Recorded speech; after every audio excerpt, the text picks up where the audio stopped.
Altın Aribe, Kızılbel aileden. Bana aldığımda çalım oturup, bana nevreleri de alıp, kelin keseklerimizi, canı törögön kelinimde alıp kaçtık edek. Bana bu yerke Karatokoy aylığa keldi gelek. Kelsek bana üydün egeleri şunday jakşı adamlar eken. Allah'a şükür. Bizi jakşı kabul kılıp aldı. Bana jakşı alıqda çakılıp yatar. Bizde hiç kıyınçılık yok. Xudaga şükür. Allah razı olsun. Ularından ömürleri uzun olsun. Bala çakasının gününü görsün. Bize Kırgız elimizden alttan razı olsun.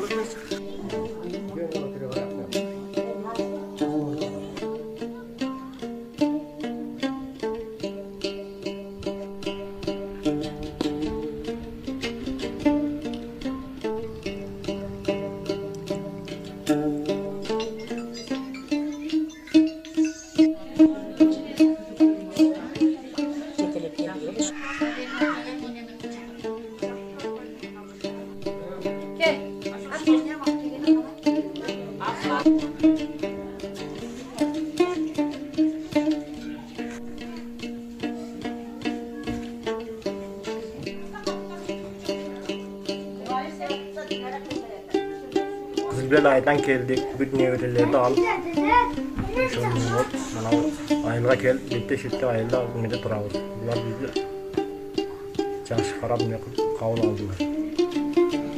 Kimçilikler çok mu? Tınç yer vardı, tınçtım. Kırgız elim.